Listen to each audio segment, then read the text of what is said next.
ये है दिल्ली दर्पण।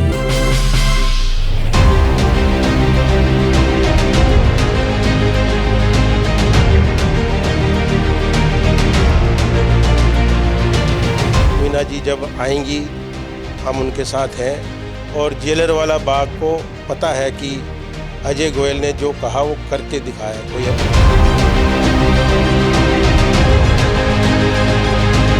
जैसे आप पीछे चुनाव में देखे होंगे आम आदमी वन साइड हो जाता था, ऐसे उम्मीद करता हूं कि अब की बार भाजपा वन साइड रहे।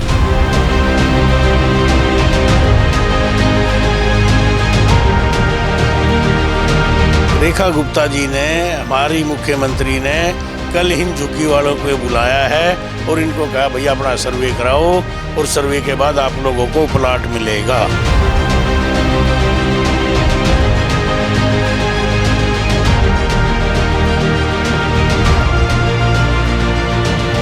नमस्कार, मैं हूं राजेंद्र स्वामी और आप देख रहे हैं दिल्ली नगर निगम का सेमीफाइनल यानी दिल्ली नगर निगम उपचुनाव। अशोक विहार वार्ड में हम लगातार आपको कवरेज दे रहे हैं, हर रंग आपको दिखा रहे हैं, पदयात्राओं का हाल दिखा रहे हैं और साथ ही साथ वो तस्वीरें भी दिखा रहे हैं कि किस तरह एक घर घर में जाकर के छोटी छोटी मीटिंग्स बैठक्स भी ली जा रही है। इस वक्त मेरी मौजूदगी है जेलरवाला बाग के स्वाभिमान अपार्टमेंट में, जिसको एक बहुत बड़ी उपलब्धि बीजेपी ने अपनी बताया था। और यहाँ जो झुग्गी में रहने वाले लोग हैं वो कभी कांग्रेस का वोट बैंक हुआ करते थे, जो शिफ्ट होकर के झाड़ों में चले गए। लेकिन बहुत सारे जो कांग्रेस के नेता थे पुराने, उनके आज भी बहुत सारे अपने निजी लोग, कार्यकर्ता बड़ी संख्या में यहाँ रहते हैं। लेकिन इस बार बदलाव कुछ इस तरह का आया है कि जो पुराने जो कुछ कांग्रेसी थे वो बीजेपी के लिए प्रचार कर रहे हैं। तो ऐसा ही एक नेता हैं हमारे साथ, अजय गोयल। हर चुनाव में अक्सर वो आते रहे हैं, लोगों के बीच चुनाव भी लड़ते रहे, निर्दलीय भी चुनाव लड़ करके बहुत अच्छे वोट उन्होंने हासिल किए हैं। तो अब ये जो बीजेपी की प्रत्याशी है वीना असीजा, उनके समर्थन में इस तरह की छोटी छोटी मैं दिखाना चाहूँगा कि बैठ के अपने के घरों में बैठ करके लोगों से मिल रहे हैं, उनसे चर्चा कर रहे हैं। उनके हाथ में एक ये लिस्ट भी है, ये लिस्ट पूरी जो इनके कार्यकर्ता हैं उन सबको लेकर के डोर टू डोर व्यक्तिगत लोगों से मिल करके और बीजेपी के लिए प्रचार कर रहे हैं। तो वह क्या मानूँ इसको, आप तो कांग्रेसी माइंडेड भी रहे थे और अक्सर बीजेपी के तो खिलाफ ही रहते थे और आज बीजेपी प्रत्याशी के लिए प्रचार कर रहे हैं। मैं सर्वप्रथम तो राजेंद्र जी का बहुत बहुत धन्यवाद करता हूं कि आप यहां पे स्वाभिमान अपार्टमेंट में आए। और ये मेरे मास्टर जी हैं, सूबेदार जी हैं, कांता तिवारी जी हैं, जोखई यादव जी हैं, सत्यनारायण जी हैं, पूरी टीम है मेरी। और ये सब लोग पुराने जुड़े हुए हैं, क्योंकि जेलर वाला बाग से मेरा एक ऐसा भी कहा जाए कि एक पारिवारिक हमारा रिश्ता हमेशा रहा है। क्योंकि जब हमारी माताजी काउंसलर थी यहाँ से 2002 में, तो जेलर वाला बाग के लिए जो इन्होंने हमको दिया हमारे चुनाव के समय में, हम इनके आज तक भी एहसानमंद हैं। एक तरफा जेलर वाला बाग मुझे नहीं लगता कभी जीवन में किसी के भी कभी भी जेलर वाला बाग एक साइड हुआ हो। मुझे नहीं लगता कि इतने चुनाव हो चुके, लेकिन जो बाग ने हमें प्यार दिया था, मैं हमेशा जेलर वाला बाग का आभारी हूँ। मेरी एक यहाँ पे टीम बहुत अच्छी है, मैंने जेलर वाला बाग के लिए काम किया है। आज मैं जो यहाँ पे मिलने आया हूँ, अपनी परिवार है मेरा ये, और वीना असीजा जी बीजेपी से ज़रूर कैंडिडेट हैं, लेकिन रिश्ते में वो हमारी मौसी लगती हैं।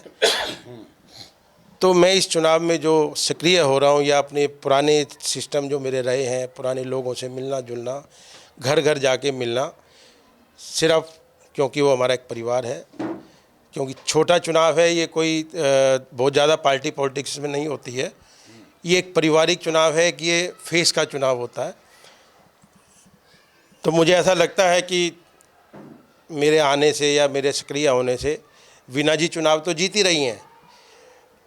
उस चुनाव का मार्जिन मान लो 1000 वोटों का था, तो मेरा ऐसा है क्योंकि मैंने, चाहे हमारा वजीरपुर गांव रहा, पहले हमारे टाइम में भी था, सही सुखदेव नगर भी हमारे उसमें था, फेज़ 2 भी था, जेलर वाला बाग भी था, बहुत बड़ा एरिया था, सब जगह काम किया। और मैं सब जगह ऐसे ही अपने लोगों से छोटी छोटी मीटिंगें कर रहा हूँ और जैसा प्यार मेरे को पहले मिलता था, आज भी वैसा ही प्यार और वैसा ही समर्थन। अभी 2 दिन में कांग्रेस के बड़े बड़े लोग, बड़ी बड़ी हस्तियां जिसे कहा जाता था कांग्रेस की, उनको मैंने डाइवर्ट कर दिया है सिर्फ़ और सिर्फ वीना सीजा जी के लिए। तो मेरा ऐसा मानना है कि आपके माध्यम से और आपके चैनल के माध्यम से कहना चाहूँगा, और जो जीत का मार्जिन है, मेरी भरपूर कोशिश रहेगी, यदि वो 1000 वोटों का था तो कम से कम इस मार्जिन को मैं 5000 वोटों का ज़रूर करूँ। ये बहुत बड़ी रकम आप बता रहे हैं। चलिए, रिश्तेदारी थी, आपकी मौसी थी, इस लिहाज से आप लग रहे हैं, लेकिन जब वोट मांगने जाएंगे तो कुछ काम भी बताने पड़ेंगे, कि कुछ मुद्दे भी बताने पड़ेंगे, तो कुछ उन पर भी चर्चा होती है क्या? मुद्दों की बात जहाँ तक की जाए, अब जैसे मैं जेलरवाला बाग में आया हूँ तो बहुत बड़ा इनको, जैसे पहले झुग्गियाँ थी और आज सरकार ने इनको इतने अच्छे मकान दिए, अब हम इसी एक फ्लैट में बैठे हुए हैं। इनकी एक पानी की समस्या ज़रूर है कि पानी की दिक्कत है, खारा पानी इनको आता है और मीठे पानी का भी टैंकर से काम चल रहा है। तो कोशिश रहेगी, वीना जी जब आएंगी हम उनके साथ हैं। और जेलरवाला बाग को पता है कि अजय गोयल ने जो कहा वो करके दिखाया। कोई हम तो क्या करके दिखाएंगे? अब मान लो वीना सीजा जी जीत भी जाती हैं, हालांकि बीजेपी की ट्रिपल इंजन सरकार है, करना चाहे तो बहुत कुछ करते हैं, लेकिन शिकायतें इनकी अभी भी हैं। मैं खुद देखता हूं कि जो विधायक है पूनम भारद्वाज, वो यहाँ पे आ रही हैं, मीटिंग ले रही हैं, सब कुछ कर रही हैं, लेकिन समस्याएं कुछ कम होती नज़र आती नहीं हैं। बात बिल्कुल आपकी ठीक है। इनकी मेन समस्या अभी, जो मैं कल भी एक बार आया था थोड़ी देर के लिए, इनकी मेन समस्या पानी की है। पानी की लाइन डली हुई है, सिर्फ उसका कनेक्शन नहीं जोड़ा गया है। तो पूरी कोशिश रहेगी कि रेखा जी से मिलके, रेखा जी रिश्ते में हमारी सिस्टर भी लगती हैं, मेरी मम्मी को बुआ जी बोलती हैं वो, और गारंटी नहीं दे रहा, कोशिश करेंगे, गारंटी नहीं दे रहा, लेकिन वादा ज़रूर कर रहा हूँ, वीना जी के आने के बाद इनकी जो पानी की समस्या है, रेखा जी से मिलके और पूनम भारद्वाज जी हैं, मिलके इनकी पानी की समस्या मैं दूर करवाने में भरपूर कोशिश करूँगा। चलिए, और भी बात करते हैं। तो आप सभी लोग कांग्रेसी हैं जो अब बीजेपी के लिए प्रचार कर रहे हैं, बैकग्राउंड आपका उन्हीं का रहा, तो आप बताइए कब से कांग्रेस से जुड़े थे आप? हम तो यहाँ 98 से आए हैं, तब से कांग्रेसीय थे। और अजय भाई के अब एनजीओ के माध्यम से भी जुड़े हुए थे, तो सामाजिक काम में जो इनका सहयोग रहा उसका मैं कर्जदार हूँ। अच्छा।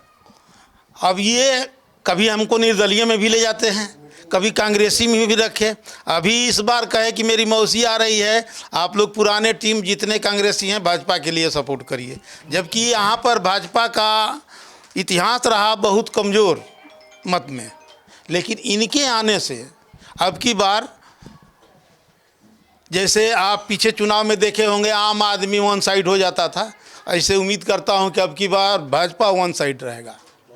हाँ, आप, हाँ, मैं बीजेपी का यहाँ का विस्तारक हूँ, और जो मैं इतने वर्षों से काम कर रहा हूँ, तो अजय भैया के आने से जितने भी पार्टी के लोग हैं बीजेपी में शामिल हो जाएंगे और बीजेपी का एक तरफा वोट होकर के वीना सीजा जी को भारी मतों से जीता। अच्छा, आप तो अभी कह रहे थे कि मैं बहुत टाइम से कांग्रेसी हूँ। अभी हम एक कांग्रेस की सभा कवर कर रहे थे, तो वो पूछ रहे थे कि जब झुग्गियाँ टूटी कौन आया था, और अभी भी समस्याओं का अंबार यहाँ पे है।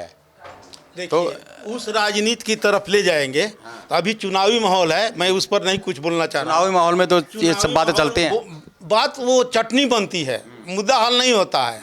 हमारा स्कूल जो टूटा था तो आम आदमी के ही विधायक राजेश गुप्ता थे, कहाँ आए थे? खड़े थे वो, आए कहाँ थे यार? नहीं आए थे। तो इसका मतलब कि वो कह रहे हैं कि आए थे। चलिए, छोड़िए, अब कोई बात नहीं। अब आपके साथ कितने कांग्रेसी हैं जो बीजेपी के लिए प्रचार करेंगे अजय गोयल जी की वजह से? जो यहाँ पर पहले कांग्रेसी थे वही आम आदमी और वही आज भाजपा हुए हैं। हाँ, कोई दूसरा संख्या नहीं आया है। केवल अजय गोयल ही एक वजह है कि वो आप इनसे जुड़े हुए इनकी टीम के हिस्सा हैं, या कोई और वजह भी है? ये भी उम्मीद करते हो कि अगर बीजेपी की यहाँ पर पार्षद भी आती है तो बीजेपी की सरकार है केंद्र में भी, राज्य में भी, तो ज़्यादा फायदा होगा? हाँ, ये एक हम लोग इसका भुक्तभोगी रहे हैं कि कभी कांग्रेस के विधायक हो गए तो भाजपा का काउंसलर था, तो दोनों में तालमेल नहीं बैठती थी, हम लोगों का विकास में अवरुद्ध पड़ता था। तो हम लोग ये भी आशा रखते हैं कि अब की बार दोनों हो जाएंगे तो विकास की कड़ी जो है मजबूत होगी और जनता का विकास होगा। चलिए, आप भी कुछ मानते हैं ऐसा ही? क्या क्या मुद्दे क्या हैं आपके यहाँ की समस्याएं ज़्यादातर स्वाभिमान अपार्टमेंट की? मैं तो अंदर से देख रहा हूँ, इतनी अच्छी अच्छी बिल्डिंग और इतने अच्छे फ्लैट, लेकिन पानी का है, जो पानी खरा आता ना, तो पानी की मुद्दा ज़्यादा है, सबसे बड़े मुश्किल है। हाँ जी, तो कुछ विधायक से बात हुई इस मुद्दे पे? मीटिंग तो ले रही हो, क्या कहती हैं? बात तो किए थे लोग, मैं कह रहे हैं कि हाँ कराऊंगा, मगर ये है कि वादा तो कर ही रहे हैं करने के लिए। तो अभी मैंने आपको एक कमरे में जो नुक्कड़ मीटिंग थी वो दिखाई, जिसमें तमाम पुराने कांग्रेसी थे। वो आज वीना सिजा को वोट देने की बात कर रहे हैं और ये मान रहे हैं कि अगर विधायक, सांसद और पार्षद अगर एक ही पार्टी का होगा तो कम से कम जिम्मेदारी और जवाबदेही तय हो सकेगी, काम आसानी से हो सकेंगे। तो इसी तरह की एक नुक्कड़ मीटिंग यहाँ हमारे साथ बीजेपी के नेता हैं और पूर्व निगम पार्षद हैं, चेयरमैन रहे हैं, और जो पुत्रवधू हैं इनकी यहाँ से विधायक हैं, सुरेश भारद्वाज जी हैं। इसी तरह की एक नुक्कड़ मीटिंग वो ले रहे हैं। सुरेश जी, क्या माहौल नज़र आ रहा है? आप यहाँ लोगों के बीच में घूम रहे हैं, बैठ रहे हैं। ऐसा जी, लोगों ने मोदी जी का ऊपर मन बना लिया कि हमने बीजेपी को ही वोट देना है। इतने शानदार हमारे को मकान दिए हैं मोदी जी ने, और मैं भी इन लोगों को बताया है, समझाया है, और ये लोग भी समझदार हैं। लोग मेरे से खुद कह रहे थे आज कि बाबू जी, सफाई डीडीए करती है वो एमपी के अंडर में, पानी जल बोर्ड देता है वो एमएलए के अंदर में, लिफ्ट ठीक कराते हैं वो डीडीए के अंडर में, गार्ड देते हैं वो डीडीए के अंडर में। तो मैं ये नहीं चाहता कि इन भाइयों को कि किसी भी प्रकार की कोई गलतफहमी में रहे कि इसके अंदर कारपोरेशन कोई भी काम नहीं करा सकती, कोई भी किसी भी प्रकार का।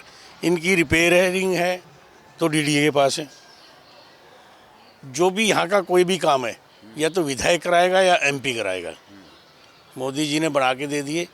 यहाँ काउंसलर तो कुछ करा ही नहीं सकता। या इन लोगों को ये हो भी, ये काउंसलर, मैं ये पूछूं ये काउंसलर को वोट दें, काउंसलर बन रहा है तो करेगा क्या यहाँ? वो यहाँ की करेगा क्या? कुछ तो करना चाहिए ना, कोई तो काम हो, वो काम क्या करेगा बेचारा? तो अगर थोड़े से वोट कम मिलते हैं वहाँ से तो काम नहीं होगा इनके? नहीं, क्यों काम नहीं होगा? काम तो होना ही है। मैं तो इनको ये कह रहा हूँ, भाई अपना वोट खराब मत करना। काम तो मैं 2007 से करता ही आया हूँ, इन लोगों को सबको पता है। मैं तो झुग्गियों से जीतने वाला आदमी हूँ और झुग्गियों से ही जीता था पहले। हाँ, ये हमने देखा, झुग्गियों से जीता था। आप मेरे साथ थे, पहले भी देखा होगा आपने, 12 में भी देखा होगा मुझे। मेरे तो झुग्गी वाले साथ रहते हैं हमेशा। क्यों मैं इनको झुग्गी वाले मानता है नहीं? अरे अब तो ये भी कोठी वाले, हम भी कोठी वाले, ये भी फ्लैट वाले, मैं भी फ्लैट वाला। इनके पास भी फ्लैट और मेरे पास भी आज तक फ्लैट ही है। मैं फ्लैट में ही रह रहा हूँ। तो आपके फ्लैट में तो सारी सुविधाएं हैं। यहाँ पर लोग कह रहे हैं कि थोड़ी साफ सफाई की दिक्कत है, खारे पानी की दिक्कत है। वो यही बात कही ना मैंने आपको, यही कहा कि एमपी भी और एमएलए भी ये होगा। यहाँ के प्रधान ने वहाँ जाके कल बोला कि भैया जी हमारे को पानी की दिक्कत आ रही है। उसने इनके पानी प्रोवाइड करने के लिए 10 तो टैंकर लगा दिए, और कल या परसों में इनका यहाँ आरओ लग रहा है टंकी में। जो इनका ऊपर से पानी आएगा डीडीए का, वो पीने लायक आएगा। तो लोग इस बात को समझ पा रहे हैं कि भैया तीनों इंजन एक ही पार्टी के होंगे तो चलेंगे। ये लोग इतने बावड़ा कोई नहीं है जी। हर आदमी समझदार हो चुका है। हर आदमी ने मन बना चुका है कि हमने कमल के फूल को जताना है। और रही जो आप करे झुग्गी टूट गई, ये टूट गए कि वो देगा, मैं ये पूछूं झुग्गी टूट गई, क्या निगम पार्षद मकान दिवा देगा? रेखा गुप्ता जी ने, हमारी मुख्यमंत्री ने कल इन झुग्गी वालों को बुलाया है और इनको कहा भैया अपना सर्वे कराओ और सर्वे के बाद आप लोगों को प्लाट मिलेगा। अब जो बाकी रह गए हैं उनको जी, जो रह गए वो भी, जिनकी टूटी उनको भी कल उसने अपने आप बुलाया है उनको, और सबको कहा है सर्वे करा के हर आदमी को प्लाट मिलेगा। अच्छा, विपक्ष तो हर सभा में जोर जोर से चिल्ला के कहते हैं। अभी कल कांग्रेस वाले चिल्ला के कह रहे थे कि जब झुग्गियाँ टूटी तो कौन आया था? राहुल गांधी आया था, तुम्हारी रेखा तो गुप्ता तो नहीं आई। ऐसा है, झुग्गी पहले टूटी ही नहीं थी, ये फ्लैट मिलने के बाद ही झुग्गी टूटी है। और वो मिल गए। हाँ। जो झुग्गी टूटी वहाँ 5-7 ये कांग्रेस वालों ने और इन्होंने ही उत्पना मचा के डले पत्थर बाजी ये उन्होंने ये थोड़ी किया था। एक झुग्गी वाला गलत काम कर देता कि वहाँ उसने सिंगल को झुग्गी में चिन्ह दिया, उसको 37 बना दिया। सिंगल को ही गाड़ी 3 घंटे तक खड़ी रही यहाँ, जो सिंगल नहीं दिखा। जब इन्होंने एक्शन लिया था सिर्फ कि 3 मीटर तक अपना आप तोड़ लो ताकि हमारा सिंगल दिखाई दे जाए, लेकिन नहीं मानने कई ये कोर्ट का भी बता रहे हैं आदेश। आपसे विधायक से पूनम से हमारी बात हुई थी, वो कह रहे हैं कि कोर्ट के आदेश से हुआ है सारा का सारा कोर्ट के आदेश से हुआ है। लेकिन हम ये कह रहे कोर्ट के आदेश से हुआ है, वो भी तो उन दिन से रह रहे थे, इनको भी प्लाट मिलना चाहिए। ठीक है, तो ये थे सुरेश भारद्वाज इस स्वाभिमान अपार्टमेंट में ये नुक्कड़ मीटिंग ले रहे हैं और डोर टू डोर कैंपेन कर रहे हैं और समझा भी रहे हैं लोगों को कि अगर ट्रिपल इंजन की सरकार हुई तो काम आसानी से होंगे, जल्दी होंगे। अब क्या फैसला इनका होता है ये देखना बड़ा दिलचस्प होगा। लेकिन जिस तरह से कांग्रेसी भी निकल करके बीजेपी का प्रचार कर रहे हैं वो अपने आप में बड़ा चौंकाने वाला है। राजेंद्र स्वामी, दिल्ली दर्पण टीवी। लेटेस्ट खबरों के लिए सब्सक्राइब करें हमारा YouTube चैनल या फिर लॉग ऑन करें www.delhidarpantv.com। खबरों की कवरेज और विज्ञापनों के लिए संपर्क करें।